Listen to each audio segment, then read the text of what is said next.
The story kicks off by showing us some soldiers chasing after a prisoner. They snagged him real quick and made him kneel down. After that, the captain pulls out his gun and puts it right up against the prisoner's head. He was about to pull the trigger, but right then and there he changed his mind. They drag him back to the camp. When they bring him in front of the Japanese commander, Eto, the commander didn't show any mercy and ordered his troops to chop the guy's head off. After this, they bring James to a secluded spot, away from the camp, and Captain Hirano tells him to kneel. James quietly does what he's told, and then Hirano pulls out his sword and puts it on James's neck, checking the perfect angle so he could cut his head off with just one swing. But the second he raises his sword to kill James, James suddenly pulls back, causing Hirano to miss his strike. Seeing this, the guards jump him too, but James takes out all of them and doesn't spare their captain either. James books it into the jungle to get away, but the Japanese are on his tail and find him pretty fast. In the rush, he falls right into a trap they set, and his knife drops. Cause of that, he can't cut the net and gets caught. When they bring him back to the camp, the commander sees him and yells, "Why is this guy still alive? I gave orders to kill him." The captain replies that he tried to run, but got snagged in one of their traps. When the commander finds out that James took out his soldiers and Captain Hirano, he completely loses it. He walks up to James, snatches his army badge, and says that Hirano was like a brother to him. "You made the biggest mistake of your life killing him. Go ahead, enjoy your win today, cause tomorrow we're gonna kill you like a dog." As soon as James leaves, the captain tells Eto, "If you want, I'll finish him right now." But Eto knew the prisoner wasn't scared of death. That's why he figured they needed to do something to him that no one had ever done before. They were going to have a fight the next day where they'd torture James slowly until he died, just to teach the other prisoners a lesson. After this, they throw James into his cell, which the guards kept an eye on 24/7. These Japanese guys had a bunch of other people locked up in their camp, and a bunch of them had already died because of the torture. At night, all the prisoners are talking. One guy tells James that even though they're prisoners, they still follow their military discipline in the camp. There are some rules everyone's got to stick to, or it'll be tough to survive here. We've got our commanders too, but they're in a different cell. You'll meet them tomorrow. But James says, "I don't know if I'll even be alive tomorrow. These Japanese guys threatened to kill me." When the others find out James took out the captain and 3 other guys, they all just start praying for him. James thinks about running away tonight, but a prisoner tells him that getting out of here isn't the hard part. The real question is, where are you going to go once you're out? Only the folks who can work day and night survive in this camp, and the weak prisoners are being shipped off to another camp that's 100 kilometers away. He heard the prisoners were being forced to walk, and a bunch of them died on the way. Hearing all this, James starts wishing they'd just killed him already. The next day, they bring all the prisoners out. On Commander Ito's orders, a soldier with a sword walks up to James. James was already accepting that his end was coming soon, but instead of killing him, the soldier unlocks his hands. James was completely stunned. After this, they bring 3 other prisoners into the ring. Ito says these 3 were caught hiding food in their cell. "We gotta teach them a lesson so no one else tries that." After that, he pulls up a chair and sits down like he's about to watch a show. A guy rings a bell, and a fighter, who they called the Merchant of Death, walks out from the back. First, they tell those 3 prisoners to fight him. These 3 guys were nothing compared to that fighter, but they'd get killed if they didn't fight anyway. So one of them steps forward to attack, but the fighter knocks him out with just 1 punch. After that, the others tried to attack him too, but nobody could stand up to him. The fighter beat everyone till they were half dead, and the fight was over as soon as it started. Now it was James's turn. Eto says, "Keep fighting till one of you is dead." The fighter looked ready to go, but he messed up by underestimating James. The second he stepped forward for his first move, James knocks him out with just 1 punch. After that, he squeezes his hands tight and hits the fighter so hard in the head that he instantly dies. James took out their best fighter like he was a cockroach. Nobody standing there could believe it. Eto was so ticked off that he stormed inside. Their captain tells him, "You gotta finish him now." But Eto says that this guy isn't like the other prisoners, and he's gonna pay for what he did. If not today, then tomorrow, but he's definitely gonna die. The next day, a prisoner named Gabriel tells him, "You must have stones for hands." What a knockout yesterday. James meets Colin, who was their captain. Colin's leg was messed up from an explosion, which made it hard for him to walk. He asks James, "Where'd you learn to fight that good? I've been here for months and nobody's ever walked out of that ring alive." James says, "I didn't just train in one place. I trained in Hong Kong, Thailand, and even Japan." Soon the captain shows up and tells James to come with him. He's taken to Eto, who asks him the same question, where he learned their fighting style. But James doesn't give him a straight answer. Seeing his dad's badge on Eto, James asks for it back. But Eto won't give the badge back and slices his face as punishment for the disrespect. He warns James again, saying, "Just get one more good night's sleep. Tomorrow you're a goner for sure." The next day, James is ready for another fight. As soon as he walks out, everyone starts screaming his name, but they see that this fight ain't fair at all. There's a line of fighters ready to kill James, and he's got to fight them all at once. The bell rings, the fight starts, and all of them jump James at the same time. But James was totally ready for the ring. He beats the crap out of them one by one. Some guys got beat so bad they started running out of the ring, but James catches him and keeps hitting him. At the end of the fight, he grabs a guy by the throat and starts strangling him to death. The guy he was killing was Japanese too, but nobody helped him out. Finally, James lets him go. The commander had to face defeat again, and the way James was boosting the prisoners' morale wasn't good for their camp at all. Colin asks him, "Why didn't you just kill him?" James replies that they were just following their commander's orders. They did what they were told. Just like us, they don't want to die. In the meantime, we see Ito shooting the soldiers who lost the fight. This shows that he didn't have an ounce of humanity for his own people. Gabriel says that they'll be taking them to another camp in a week. Maybe that place is better than this hellhole. But Colin knew these Japanese guys well.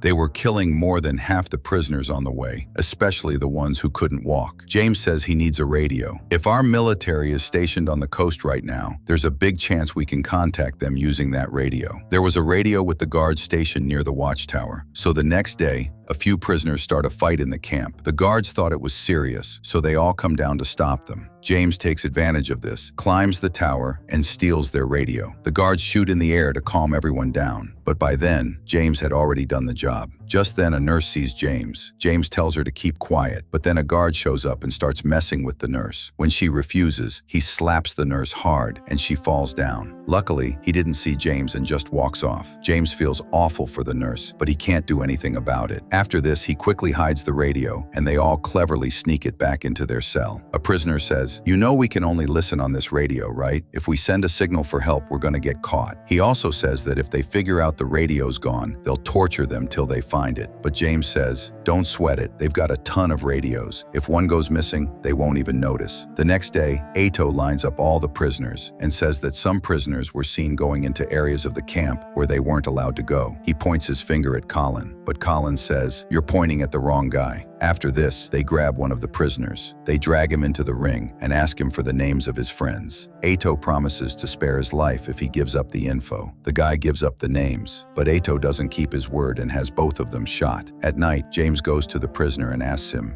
"You knew those two guys, right? If they knew a way to get out, you must know it too." The prisoner was scared James would double-cross him too, so he doesn't tell him. But after everyone begs him, he tells him about a blind spot where they could sneak out without the guards seeing them. That same night, James takes the radio and slips out. He walks pretty far through the thick jungle. When he turns the radio on, he hears some voices talking in the Navajo language. Meanwhile, a soldier comes to check on their cell. He sees all the prisoners are in their spots. But when he pulls the sheet off James's bed, he only finds empty sacks. James wasn't there, but for some reason, the soldier doesn't make a scene and just walks out quietly. James listens to them for a while and then goes back to the camp. The next day, the three of them meet up again. James says the Americans are close by. They were talking in Navajo code. "I didn't get what they were saying, but I've got a plan to get us out of here." He says that he saw a glider when he was coming here. Colin says, "Yeah, there's a glider there, but it doesn't have a motor. It can't fly." James says, "That's not just a regular glider. It's got a hook on it so another plane can grab it and pull it up with them." So his plan was that if a pilot could bring their plane down low enough for them to hook it up, the plane could pull them up with the glider. Gabriel says, "If anything goes sideways, we won't be able to hook up. That's a huge risk." They were still talking when a guard walks up and tells James to come with him. He's brought in front of Ato again, but this time,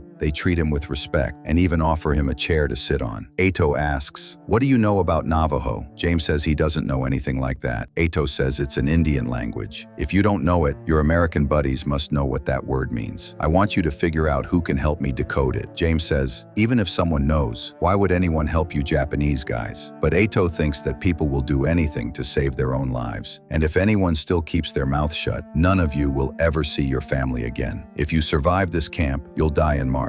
And if you survive March, hell's waiting for you in the other camp. But James wasn't scared of his threats. The guards take him away. Ato says, "I could kill him right now, but that's not my biggest problem." The captain asks, "What could be a bigger problem for us than this guy? We need to kill him right here, right now. The Americans and the British are all around us and could hit us anytime." The next day, they torture James a lot. They beat him with sticks and keep hitting him till his body's weak. He had no strength left. But the whole thing wasn't just limited to torture. After this, they tell him to to fight in that condition. But underestimating James was their biggest screw-up. The second his hands were untied, James jumps at them like a wounded lion. This time, he doesn't show anyone mercy and beats everyone so bad that hardly anyone could stand up on their own 2 feet. The captain yells at his soldiers, saying, "You guys are all cowards. You lost to a low-level prisoner." The other captain tells Ato, "Commander, give me the order to kill him." But Ato purposely doesn't give him the order to kill James. He was embarrassed by his loss, so he shoots some of the prisoners in anger and goes back to his camp. James passes out from his injuries, and when he wakes up, he finds himself in the Japanese medical camp. These guys treated him well, and they even put a nurse there to look after him. James knew the girl. He finds out her name is Thalessa, and she was a prisoner too. Thalessa tells him that Ato hasn't been sleeping well. He thinks we could be attacked at any minute, and if that happens, he won't leave anyone alive. At night, Ato comes to see James and says, "You're a good fighter, but you've got a lot more guys to fight. Get some rest tonight, cause tomorrow you're gonna die." James says, "Just knock it off already. You've said that 3 times since I got here. If you're gonna kill me, why all the drama? If everyone keeps fighting me like this, one day they'll all be dead, and in the end, it'll just be you left. What are you gonna do then? Fight me?" Ato doesn't say anything and just walks off quietly. After this, James goes back to his buddies, who are thrilled to see him alive. A prisoner tells him that when he was in the medical camp, some American planes flew right over them. It was clear now that the Americans were close. They just needed to contact them with the radio. They knew there was a risk, because if they sent a signal, they'd get caught. But this was the only way now. At night, James and Gabriel sneak out of the camp again. But after walking a little bit, a guard spots them. James knows there's no point in going out tonight. He didn't want to cause more trouble by killing another guard. So, they just give up and go back. A little while later, the guards run into their cell, but they see everyone still there. The next day, Ato gathers all the prisoners again and says that last night some prisoners broke out of their barracks and attacked their guards. "I know this wasn't just one guy's job, so whoever was in on it, step forward now." James sees they tortured Colin a lot. He says, "You got the wrong guy. I'm the one who killed those guards." Ato says, "I'm glad you confessed the truth yourself, but you weren't alone last night. We caught this guy red-handed." After this, he brings a prisoner in front of him and tells James to kill him. He says that if he kills him, he'll spare his friend's life. But James refuses to kill a weaker, unarmed man. After that, they shoot the guy right in front of his eyes. Since James didn't do what they said, they were going to do the same thing to Colin. As soon as the soldiers jump him, Colin lunges at them and beats them up so bad that their screams filled the whole camp. The guards quickly stop him and throw him back in the cell. At night, James goes to Ato and tells him to let Colin go. But Ato says that he broke the rules, and the only punishment for that is death. James says, "If you're brave enough, fight me yourself. You got the guts?" But Ato was a real sharp guy. He figured, never get into a fight that you think you're gonna lose. James spits on his messed up thinking and calls him a coward. The guards drag him out of the camp. James decided they had to do whatever they were gonna do today. They were sending the signal tonight. Their plan was to say a couple of Navajo words in their signal, so the Japanese would sit there trying to decode it. By the time they figure out it was meaningless, it'll be too late for them. As soon as it's dark, they sneak out of the camp again. They quickly pull out the radio and start sending the signal. Luckily, their signal frequency matches the American radios. Now they can hear each other. Gabriel starts saying some words like glider,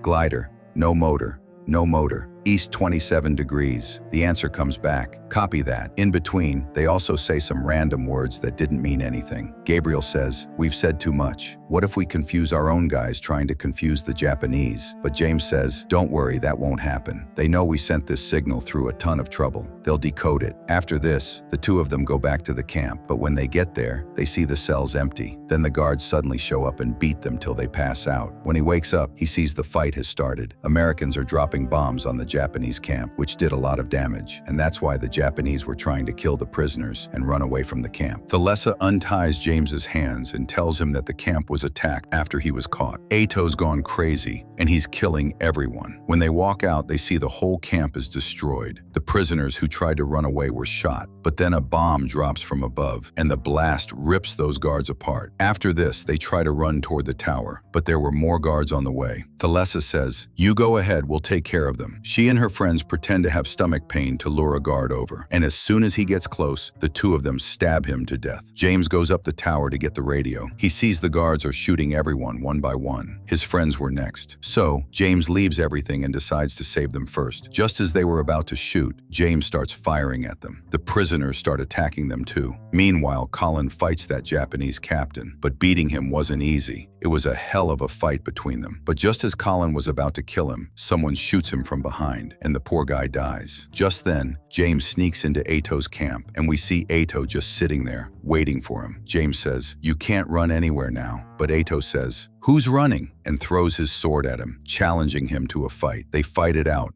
but Ato can't hold up against James's strength for too long. He drops his sword and pulls out a gun, but James grabs him and throws him outside. He beats the crap out of him and is about to kill him when Gabriel stops him and tells him to get the heck out of there because the plane was about to arrive for them. The captain sees them running away and is about to shoot them when Ato stops him. We could clearly see the defeat and shame in his eyes. Even if he killed James today, he could never change the fact that he was a coward. So, he lets James go. We see the remaining people get to the glider. They tie it with a rope and get a strong hook ready. After this, they all climb inside. We see an American fighter plane flying a little above them. It drops its hook and brings the plane down really low. This was their first and last shot, because one slip-up could mess up their whole plan. But that doesn't happen, because the hook gets a good hold of their glider, and the plane pulls all of them up into the air with it. They finally did it. They got out of the camp. However, not everyone in the camp was as lucky as them. James promises himself that he'll come back for them and get them all out of there. 8 years later, we see James return to Japan after World War II ended. He came here to meet Ato, because they still had some unfinished business. Ato wasn't there, but we see his son. When he finds out that James is the fighter who caused his dad to live his whole life in shame, he tells his students to teach him a lesson. James didn't come here to fight, but he's forced to fight them. He takes all of them out alone. The son was in disbelief at what he saw. Soon, everyone gave up. After that, the son asked James, "Why did you come here?" James finds out that Ato died a year ago, but before he died, he told his son everything about James. Hearing the news of his death, James starts to walk back without saying anything. But the son stops him and asks him to fight him one time. He wanted to see how much of what his dad said about him was true. James accepts his request and they fight. The son attacks him with his best move, but James already knew everything, so he beats him super easy. That was just a quick example.